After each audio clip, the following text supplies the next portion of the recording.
Betrayal trauma causes deep wounds that must be treated. And if you've experienced a partner struggling with sex addiction and porn addiction, you've experienced betrayal trauma. If you've lied to your partner and kept secrets about something so significant around sexual expression, then you have caused betrayal trauma. And this lesson is for both of you. I have a very exciting guest with me today, and we are going to learn the different stages of betrayal trauma and how to come out of it in an empowered way. My name is Craig Pera, and you are listening to Sex Afflictions and Porn Addictions, a podcast to help you create healthy sexuality and a great life. And we have a very special guest here today, so let's get started. My guest today is Dr. Debi Silber, founder of the PBT, the Post Betrayal Transformation Institute, and National Forgiveness Day, celebrated annually on September 1st. She's an award-winning speaker and two-time #1 international best-selling author. Her podcast, From Betrayal to Breakthrough, is also globally ranked within the top 1.5% of podcasts. Her recent PhD study on how we experience betrayal made 3 groundbreaking discoveries and changes how long it takes to heal. In addition to being on Fox, CBS, The Dr. Oz Show, TEDx twice, and more. She's dedicated to helping people move past their betrayal, as well as any other blocks preventing them from the health, work, relationships, and happiness they want most. Debi, welcome to the podcast. Thank you so much. Looking forward to our conversation. Me too. What made you so passionate about such a sensitive and difficult subject? Yeah, I don't think anybody says, oh, I think I want to study betrayal. No, you study it because you have to. I'm in business over 32 years, health, mindset, personal development. And then I had a really painful betrayal from my family. I thought I did everything I needed to do to heal from that. And then it happened a few years later. This time it was my husband. That was the deal breaker. So I got him out of the house and I looked at the 2 experiences thinking, what's similar to these 2? Of course, me, but what else? And I realized I never took my own needs seriously. Boundaries were always getting crossed. And I'm one of those people that believes if nothing changes, nothing changes. So here it was, 4 kids, 6 dogs, a thriving business. And I decided to go back for a PhD. I didn't know how I was going to pay for it. I didn't know how I was going to manage the time. But I usually go to books or source resources, and there was nothing that I could find that could help. So I enrolled in this PhD study. It was in transpersonal psychology, the psychology of transformation and human potential, because I was changing so much, I didn't quite understand it. He was too, wasn't ready to look at that. And then it was time to do a study. So I studied betrayal. What holds us back? What helps us heal? And what happens to us physically, mentally, and emotionally when the people closest to us lie, cheat, and deceive. That study led to 3 groundbreaking discoveries, which changed my health, my family, my work, my life. And gave birth to everything that you're doing now, I take it. Everything, because you can't go making discoveries and go back to doing what you were doing. It just yeah, tell me, Debi, is my guess is that when you were at this low point, what you found wasn't helpful. And I think that there's a lot out there that isn't helpful. A lot of traditional ways to treat this problem may work for some people, but anchor people to a negative identity or even victimhood. What was your experience when you were out there looking for resources? There was really nothing. And as I share the discoveries, I can tell you exactly why the common things that we think we're supposed to do don't work, because the research proved why those things don't work. Because what I find people mostly doing is they either numb, avoid, distract because it's so painful. That doesn't work. They join some sort of support group, but it's like the Ain't It Awful Club, and then what happens is you actually will sabotage your healing because you don't want to outgrow your people. Or people go to therapy, and if that therapist isn't highly skilled in moving people through betrayal trauma, not just in betrayal trauma, in moving people through betrayal trauma, it actually keeps them stuck in a very specific spot that I could talk about as it relates to the 3rd discovery. Well, I can't wait to get into those 3 breakthroughs, and maybe this question will set that up. What's unique about the betrayal trauma wound? Why is it so painful, and why these breakthroughs that I'm so Yeah. excited to get to are so important. Yeah, and that's such a perfect setup for the first discovery. I had a feeling betrayal was a different type of trauma. I had been through death of a loved one. I'd been through disease. And I was like, betrayal feels different. I didn't want to assume it was the same for all my study participants. So I asked them, if you've been through other traumas besides betrayal, does it feel different for you? Unanimously, they said it's so different. Here's why. Because it feels so intentional, we take it so personally. So the entire self gets shattered. Think about it. Rejection, abandonment, belonging, confidence, worthiness, trust, they're all shattered. Like when you lose someone you love, you grieve, you're sad, you mourn the loss, life will never be the same. You don't question your ability to trust. You don't question the relationship. You don't question your sanity. With betrayal, you do. So that betrayal is a different type of trauma. That was the first discovery. So I gave it that type of healing its own name, which is now called Post Betrayal Transformation, the complete and total rebuild of your life and yourself after an experience with betrayal. That was the first discovery. And is it fair to say that my experience is that transformation is necessary? Without that, you can't status quo, hope things are going to get better. And one of the things I hear sometimes is from partners. My clients typically are men who've lied about their pornography use, who've lied about affairs and all sorts of other things causing that deep betrayal trauma. What do you say to the partners where he did this, he's the one who needs to get help? Why do I need to do anything? It's a great question. And first of all, we have both within our community. It's not just the men who betray, for sure. We have For men sure. coming into the PBT Institute as betrayers and betrayed, and women coming in as betrayers and betrayed. So, sure, you can look at it and say, as the betrayed, well, why should I have to do the work? I didn't do it, but you're the one in the trauma. So the work isn't necessarily to rebuild. The work is for you to heal everything that was destroyed about yourself. All of the self, the attack to the self that was destroyed, all needs healing. Confidence, worthiness, belonging, trust, all those things need to be healed, having nothing to do with the other person. Because what happens sometimes is you do the work to heal, you may outgrow that person. You do the work to heal, you may not have any bit of an interest in them anymore. So what we do within the PBT Institute isn't necessarily, and this is why we found a lot of people come into the PBT Institute with therapy trauma, couples counseling trauma, because if the only intention is just to get you both okay, that's not always a fit. Because what happens is you may start healing. So you can see something I'm doing with my hands. You'll never forget this. This is what most people do. They're together. They're betrayed. They're heartbroken. They're so sad. They just want the pain to go away. So they just keep doing this. And this is where repeat betrayals happen. Nothing really happens. Nothing really changes. All we do is get someone to their physical, mental, emotional best, right? And the whole idea is the betrayer has an opportunity to say, I better step up my game to meet the strength of that person. They do that too. Now you're meeting up here as a power couple. But what happens is in let's say typical couples counseling or things like that, you're doing this, the person's healing, but they're so afraid of outgrowing this person. So they just keep sabotaging themselves so they don't outgrow them. They like it here. This is where they belong. This is what feels good. But this person isn't doing the changing. So if the only goal is to get you both together, this person doesn't heal only to meet this person where they're at. That's not right. Oh, it makes perfect sense. I had in our program, we had a level 3 ICU nurse, Debbie, who said something to me that I'll never forget. She was struggling with betrayal trauma. And she'd go to work in the most intense of environments, and she would have the most challenging of medical cases. And she recalled the people who were in the rollover car accident, who are in a bit of a shock, or excuse me, not a bit, who are in shock.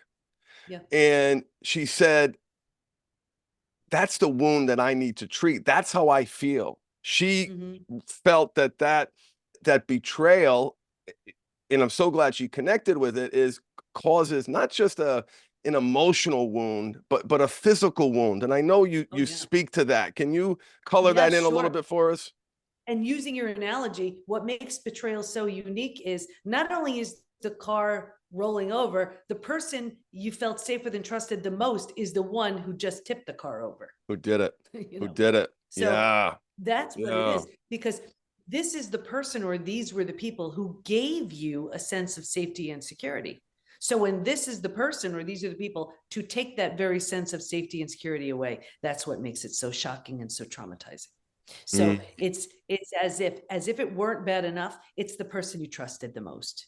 And the that's most. that's where that wound really comes in. So the physical, that's so real. And here's the thing: we think, oh, time will heal it, or even a new relationship will heal it.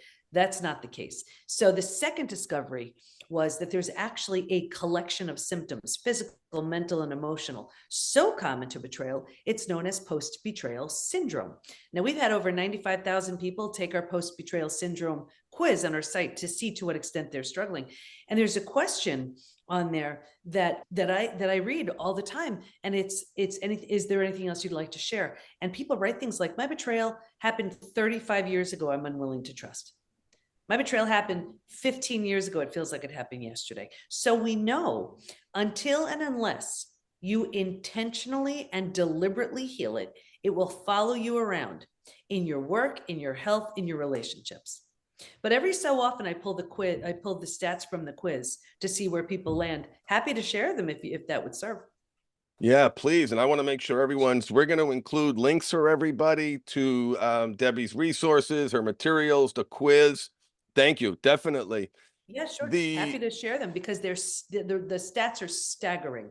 And people think, oh, it's just age. Oh, it's just stress. No, it's not. It's your unhealed betrayal. So imagine this: men, women, just about every country is represented. I won't read all of them, I'll read some. Please. 78%, listen to these numbers too, constantly revisit their experience. 94% deal with painful triggers. The most common physical symptoms: 71% have low energy, 68% have sleep issues, 47% have weight changes. In the beginning, you can't hold food down. Later on, you're emotionally eating. 45% have a digestive issue. That could be anything: Crohn's, IBS, diverticulitis, you name it. The most Yeah. common mental symptoms: 78% are overwhelmed, 68% are unable to focus, 62% can't concentrate. So imagine you can't concentrate, you have a gut issue, you're exhausted, you have to go to work, you have to raise your kids. That's not even the emotional ones. Emotionally, 88% experience extreme sadness. 83% are very angry. You could bounce back and forth between those two all day long. There are so many more. Just one is, this is why I wrote the book, Trust Again. 84% have an inability to trust. That one just killed me. 67% prevent themselves from forming deep relationships because they're afraid of being hurt again.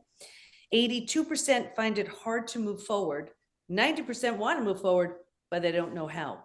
What's even more staggering about those stats, you didn't hear me say one thing, 20%, 30%, the numbers are super high. They're also not necessarily from a recent betrayal. That could be from your parent who did something awful when you were a kid. That could be from the girlfriend or boyfriend who broke your heart in high school. So think about this. That person may not know, care, remember, they may not even be alive. And here we are with symptoms decades later because it was left unhealed. The good news is you can heal from all of it, which was the third discovery, but happy to answer any questions about post-betrayal syndrome. Is betrayal abuse? I believe it is. Absolutely. Absolutely. I do Because too. this is so shocking and so traumatizing. And there was a spoken or unspoken rule in that relationship. And without your awareness or consent, someone chose to break that rule. It is so deeply, deeply traumatizing. So yeah, it's abuse. And what makes it even worse is when someone, it's bad enough it happens, but when the person who does it doesn't fully and completely 100% own it and do all the work to make it right, that's even more of an abuse. Because what we see is we have some betrayers who have blown up their lives And they come into our rebuild program, and we're rough on them, but no shaming or blaming, but they do the work to heal. But then there are others who wouldn't have any interest in a program like that because they're blaming the betrayed. They're making excuses. They're The not taking resentment, the responsibility. judgment, the criticism, all the justifications, even if, right, Debbie, if they didn't consciously intend the wound, the wound still happened. And that's what I think is so important. And I've got a lot of men listening, and that's really what I want them to understand. Maybe you rationalized, maybe you justified, but you need to know that you've changed someone's perspective of reality. 2 + 2 is no longer 4. The sun doesn't rise in the east and set in the west. There's aliens.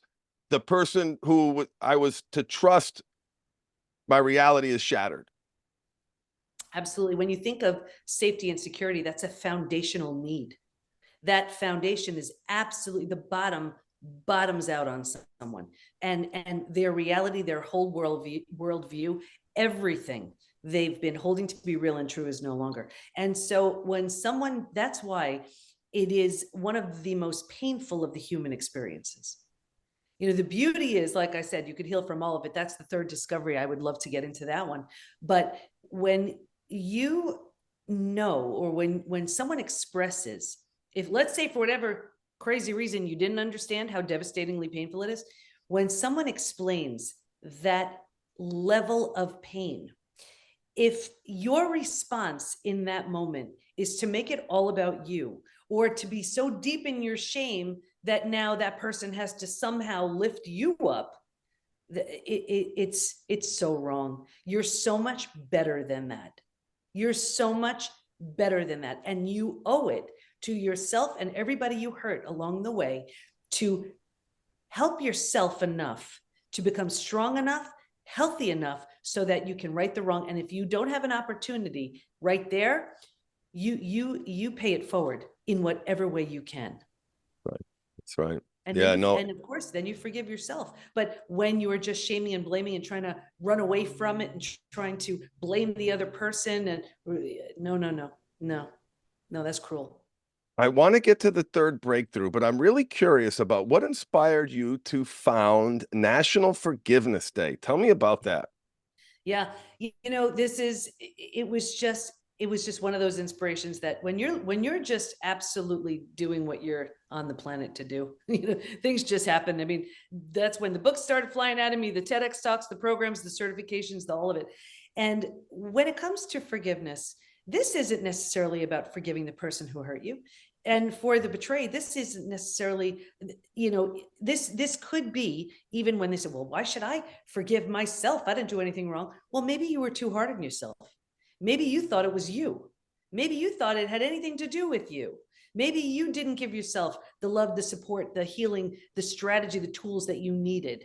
And you walked around with this deep wound for years, if not decades. Forgive yourself for that. So it could be, it's so general. And I know forgiveness is such a charged word for so many. I don't necessarily mean that you're forgiving and rebuilding. No. Forgiveness is releasing the power that pain has over you, so you can use this trauma for your transformation. That's trauma well served. And one of the things I love about your perspective, it's very empowering. You know, we talked a little bit earlier about some of the, you know, victim-centric modalities out there. Yeah, no, I love it. Great explanation. Let's get to the third breakthrough. Yeah, for me, this was the most exciting. And what was discovered was, while we can stay stuck for years, decades, a lifetime, and so many people do, if we're going to fully heal, and by fully heal, I mean those symptoms of post-betrayal syndrome that I just shared, to that completely healed and rebuilt place called post-betrayal transformation, we're going to go through 5 proven, predictable stages. And what's even more exciting about that is we now know what happens at every stage, physically, mentally, and emotionally. And we know what you need to do in order to move from one stage to the next. Healing is entirely predictable. Happy to go through the stages. Yeah, let's do it. We're creatures of habit, and I love it. This is great. Yeah. Let's And to dig into answer your stage 1. Yeah, and to answer your question, when you said what made you, found the PBT Institute, you don't come up with 5 stages and know that there's a predictable way to heal and keep that to yourself. So I put the 5 stages in a program and it blew up. And then everyone wanted to work with me, and I was like, well, how do I get the 5 stages in everyone's hands? I created our certification program, and that went crazy. And then I thought about it and I said, wait a second, I did the research. I know what works. I know what doesn't work. What would happen if I put what the research proved works under one roof, excluding everything else? That's the PBT Institute. I love it. I love it. Yeah, to answer your question, and that's all we do. We move people through the 5 stages all day long. So stage 1, I'm going to give you a real boiled down version. This is before it happens. And if you can imagine 4 legs of a table, the 4 legs being physical, mental, emotional, and spiritual. What I saw with everybody, me too, was a real heavy lean on the physical and the mental thinking and doing. We're so good at that. And kind of neglecting or ignoring the emotional and the spiritual, feeling and being. Well, if a table only has 2 legs, easy for that table to topple over. That's us. Stage 2, shock, trauma, D-Day, discovery day. The scariest of all of the stages. This is what that nurse was speaking of. And this is the breakdown of the body, the mind, and the worldview. Right here, you've ignited the stress response. You're now headed for every single stress-related symptom, illness, condition, disease. Your mind is in a complete state of chaos and overwhelm. You cannot wrap your mind around what you just learned. This makes no sense. And your worldview. Shock. Back to the nurse, right? Shock is a great word, Exactly. a medical shock to describe what happens. Not just I'm surprised, but an actual reality is different now. It has tattooed itself on your body, mind, and heart right now. Yeah. And the bottom has bottomed out on you, and a new bottom hasn't been formed yet. So it's terrifying. But think about it. If the bottom were to bottom out on you, what would you do? You'd grab hold of anything or anyone in order to stay safe and stay alive. And that's stage 3. Survival instincts emerge. It's the most practical out of all of the stages. If you can't help me, get out of my way. How do I survive this? Where do I go? Who can I trust? Here's the trap, though. This is the stage we get stuck in the most. And here's why. Once we've figured out how to survive our experience, because it feels so much better than the shock and trauma where we just came from, we think it's good. We're like, okay, I got this. And because we don't know there's anywhere else to go, we don't know there's a stage 4 or stage 5, we think this is it. So we plant roots here. We're not supposed to, but we don't know that. And 4 things start to happen. The first thing is we start getting all those small self-benefits. We get to be right. We get our story. We get sympathy from everyone we tell our story to, right? So we plant deeper roots. Again, we're not supposed to, but we don't know. Now that we're here longer than we should be, now the mind starts doing things like, maybe you're not that great. Maybe you deserved it. Maybe this, maybe that. So we plant deeper roots. The blame. Because these are the, what's that? The blame. Yeah, oh yeah. And because these are the thoughts we're thinking, well, this is the energy we start putting out. Like energy attracts like energy. So now we start attracting people and circumstances and relationships and betrayal again, right? Because nothing's really changing. This is right here is where we join that support group. And then we will sabotage our healing because we found our people. Right here, we're sabotaging our healing because we're afraid to outgrow our betrayer who isn't changing, right? It gets worse, but I'll get you out of here. Because it feels so bad, but we don't know there's anywhere else to go, right here we start numbing, avoiding, distracting. So think about it. We do it for a day, a week, a month. Now it's a habit, a year, 10 years, 20 years. I could see someone 20 years later and say, that emotional eating you're doing, or that drinking, do you think that has anything to do with your betrayal? And they look at me like I'm crazy. They said it happened 20 years ago. All they did was put themselves in stage 3 and stay there. Does that make sense? Yes, it makes sense. In his stage, is it 3 or 4, maybe a combination where instead of the focus internally on the betrayed's healing journey, it's external. The focus is external. In my case, him, his behavior, his treatment, his care, his slips, tell me a little bit about that. Is that 3, 4? Yeah, that's very stage 3. Very stage 3 is all about the problem and about them and the other person and what they need to do, what they need to see. And the problem is every single time they're focused on that other, They're taking that precious life force energy that they don't have reserves for away from themselves. So people always say to me, well, what do I do? Do I rebuild? Do I do this? And I say, you get yourself to stage 5, because in stage 3, you only see things from a stage 3 perspective, and you make stage 3 decisions. When you're in stage 4, you see things from a stage 4 perspective and make stage 4 decisions. So imagine when you get to stage 5, you see things from a stage 5 perspective and make stage 5 decisions. So instead of using up your energy in what they're doing, you get yourself to stage 5. I have seen this countless times. You want me to go through stages 4 and 5? Yes, I would love to. Very important. Okay. Please, Debbie. Yeah.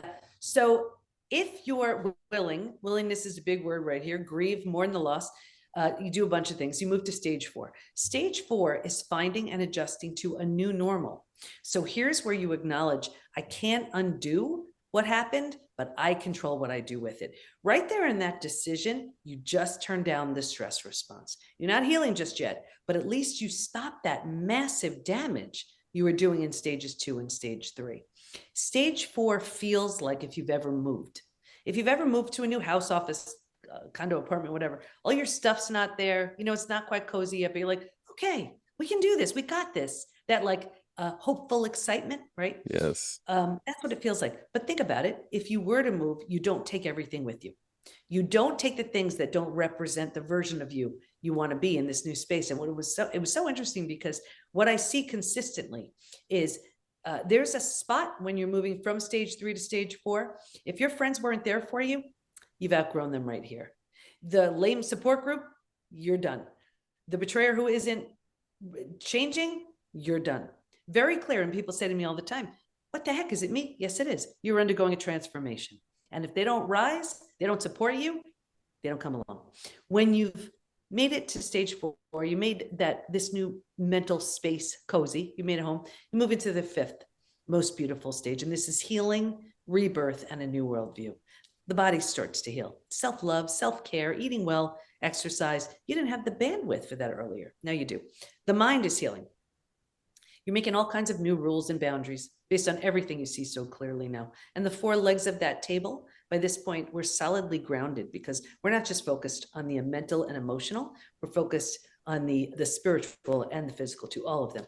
And what's so beautiful about stage 5, when you hold out and make decisions from a stage 5 place, like for example, the PBT Institute, that was a stage 5 thing. As 2 totally transformed people, not long ago, my husband and I married each other again. That was a stage 5 thing. It would have been out of fear if I would have done that in stage 3. Right. But as 2 completely rebuilt people, I did this, he did this, we got married again. That was a stage 5 thing. So people are terrified, though, of the complete and utter death of the old. That is the only way you birth the new, whether it's a new you or the new possibility of a totally new relationship based on new rules, new everything. So. And that's the way, right? I mean, the wound is so deep, so great, so impactful. Yeah. The cure, if you will, has to be the pursuit of a great life and learning how to heal those wounds. And so often, Debbie, is this your experience too? The trauma of the betrayal is often stacked on top of other betrayals. So it's not just a betrayal. Let's say there's a husband betrayed a spouse. That experience is being filtered through her own lens. And so often, childhood is hard. We all have our struggles. Do you find that the betrayal stacks on top of each other, if you will? Yeah, repeat betrayal is a classic sign of an unhealed betrayal. The face has changed, but it's the same thing. And there's a profound lesson that's waiting to be learned. I'm not suggesting that the betrayal is your fault, but it's your opportunity. The lesson could be you need better boundaries in place. Realize that you are lovable, worthy, and deserving already, right? Yes. Whatever it is, until and unless you get that, you're going to have opportunities that look like people to teach you. Like, look at my example. Here it was my family. I thought I healed, whatever. And then it happened again. This was, this time it was my husband. For me to enroll in a PhD program, like, I hadn't studied, I did that at 50. I hadn't studied like that in 30 years, Get right? out. I never did anything like that for myself to that level, that extent. It was the first time I took my own needs seriously, but look, it changed my whole life.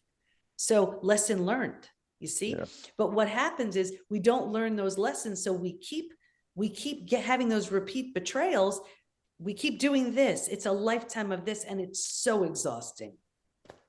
And the gift, for lack of a better word, is that healing, is that growth, is that leveling up and getting to a place where you, as the betrayed, decide if this relationship is right for you. Great. If the betrayer is rising to the occasion, working on the emotional unintelligence, the narcissism, the gas, all of the Yeah. things that constitute betrayal, it's that solution I find is the only way versus the anchoring, being stuck in. I love what you said too, Debbie. I think I'm a little soft around some of these things. You called them lame support groups.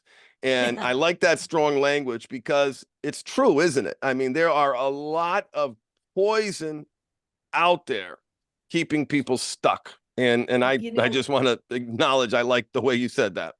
well, because listen, I've been in business 32 years. I've seen a lot. But what I see is it's almost like if you've ever looked at crabs in a bucket, you don't even need to put a lid on. You know, if you notice, they're all swarming around the bottom. And then there's always that one crab, that one hopeful crab that thinks there's a better way somehow outside that bucket. Now look what happens. There's always a crab that's like grabs it, pulls it right down, like, nope, if I'm not going, you're not going. I am certainly not and I'm not insulting anyone's group. I'm not suggesting that that's what all groups are like.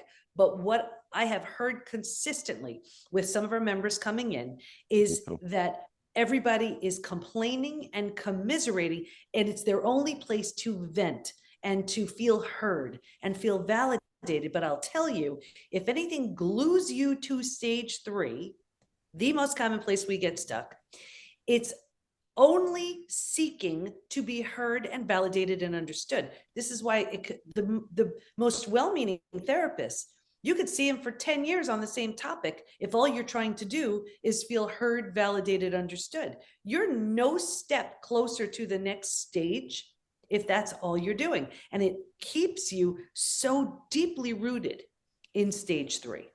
Yeah. And so for the partners who are listening, I want to be clear. Debbie just shared with us some guidance to help you evaluate your group. If it's overly problem-centric, what might be some other criteria that someone listening can use to ask themselves, am I in a group that's bringing me to stage 5, or am I in a group that's keeping me at that 3rd level? Yeah, well, that's also why even we have a certain type of support group within the PBT Institute, but it's to lift and inspire, because that's what you need. You need to hear from other people. Wait a second, what did you do? How did that work for you? How did you handle that? It's to help move you forward. But if the context and the conversation is all around, oh, you think that's bad? Well, this happened to me. Oh, you think that's bad? This happened to me. And if all of it is mostly where we're just talking about how horrible things are and how painful things are, it's going to keep you stuck. You know, years ago, it's so funny because I was running an empowerment group, and I had a friend who kept referring people. And at the time, he was running a support group, but there were women, and he thought, oh, they would want to go to my group. And he kept referring these women, and they came one time and they never came back. And he said, what the heck are you doing? I keep sending you all these people. Why are they just going one time and they don't want to be in your group anymore? And it was because it wasn't about sitting and complaining. It was about, here's where we're at. What can we do to move even 1 degree closer to something more helpful, healing, better? Because the worst of it happened already. The transformation is waiting for you. Remember, I did the research. It's predictable. Why in the world, if anybody had an idea what stage 5 felt like, they wouldn't waste a minute in stage 3. But because they don't know what stage 4 or stage 5 looks like, feels like, is, and they think that's all they get is stage 3, that's what they take. Yeah, it's safe in stage 3 in a way. Getting to stage 5 is very scary, isn't it? Just unfamiliar. It's only unfamiliar. The only benefit of stage 3 is that it's familiar. That's it. That's where you have the most symptoms of post-betrayal syndrome. That's where you're struggling the most in your health, in your work, in your relationships. There is nothing good in your in stage 3. The only benefit is that you know it. So speaking to, with your group, right? These are the betrayers. All you want to do is have your partner go through stage 5, because the more they're in stage 3, the more miserable they are, the less successful both of you could ever be at a new relationship. There's nothing new either of you are bringing if the betrayer isn't changing, and if the betrayed is stuck in stage 3. That's right. What do you want to say to the betrayer? What is it important for the betrayer to know, to understand, to feel? What have you learned is impactful? Yeah, it's so beautiful, because I have with our rebuild community, those are the betrayers. I'm on a group call with them once a month, and at first I thought, I was like, would this be okay? Like, how can I help them? Would it be triggering for me? Like, how can I? And I have to tell you, I look forward to it. I look forward to it so much, because first of all, anybody who is willing to do a program to become someone they're proud of, I respect that. I respect that. Me too. I know that the change is possible. I see it every day. I see it. Just as the betrayed can completely transform, so can the betrayer. But I am not suggesting for a minute that it's easy. But what I will say also is, because I see this a lot, yes, there may be trauma. Yes, there may be unhealed this and that, whatever. And the truth is, get all the help you need around that. It's never an excuse to betray. That's right. Ever. That's right. So even if your trauma is unhealed, even if you have stuff you need to wrap up, clean up, whatever it is, there is never, never an excuse to betray another human being. And But shattering that. I do believe in them. I do. Yes, me too. And shattering that illusion is an important part for the betrayer's journey, is understanding that, because it's so often, I know, a little bit about my story, Debbie, lied, cheated. I was the betrayer, and I wrongly would rationalize, would justify, would blame, project mother, my narcissism, my borderline-ish tendencies, all these excuses that I would put onto her. In fact, I remember one time, Debbie, I was so sensitive and projecty. I remember her calling my name from the other room, and I'm like, oh, what did I do now? I get to the kitchen, she baked cookies and was calling me to eat the cookies. And it was in that moment, it sounds like such a trivial moment. And on maybe one hand it was, but what it taught me in that moment was, I am putting a lot of stuff on her that is not fair. I didn't even experience reality correctly. Here I am thinking I'm getting in trouble. Mommy's scolding me. I did something wrong. I read that wrong. And it was at that simple moment, it was surrounded by chaos, and I got fired and all these other terrible things happened. But it was at that simple realization that my reality was deeply flawed, and I needed to check that. And there's so much power in owning your stuff. Take full and complete responsibility. That's how you get your power back. When you give it away by blaming or, making excuses, you're powerless.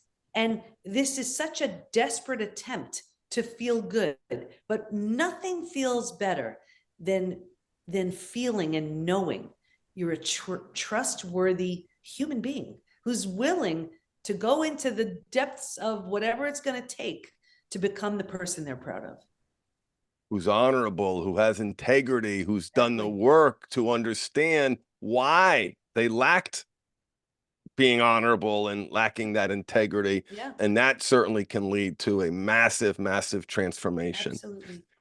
Anything else, Debbie? This was wonderful. So much information here, and there's so much great information on your website. Is there any parting words you have for my audience before we let people know how they can find you? Yeah, well, your audience is the betrayer, so I would say, know the deep, deep hurt you've caused. Understand that you have shattered the heart and trust of the very person that loves you the most and you love the most. If you have been given the golden, precious opportunity at a second chance at that, imagine they are holding their broken heart in a million pieces and handing it over to you. Take that seriously. Treasure Do it. the work. Yeah. Do the work. And for the betrayeds who are listening, your closing thoughts. Yeah. Even though it happened to you, it's not about you. It's not about you. Get yourself to stage 5, make all your decisions from that place. But what you will be doing is deliberately and intentionally creating a version of you who would not have had the opportunity to be created had that not happened. That's when you're using your trauma to your advantage. This version of me now, this stage 5 version, I can promise you, this was not the me before betrayal. You get to look at every thought, every action, every habit, every behavior and say, do I want to do this now? Have I outgrown this? If you love it, you keep it. If you don't love it, you let it go. And you create a new version of yourself. And that version is so healthy, so healed, so whole, so strong, so happy. That's who's waiting for you in stages 4 and 5. That's beautiful, Debi. Thank you so much for that. How can people find you? I'm going to include all the links. Michelle and I became an affiliate of your program. We absolutely love it, and we look forward to sharing more. We would absolutely love to have you back because each one of those breakthroughs and levels has their own lots to discuss. But yeah, how do people find you? Everything is at thepbtinstitute.com, and you'll have all kinds of links in the show notes so we can take it from there. Will do. Will do. Well, thank you so much, Debi. This was wonderful. Such an honor for being here. Thank you so much. Thank you. You're welcome. Have a great day. Thanks, Debi.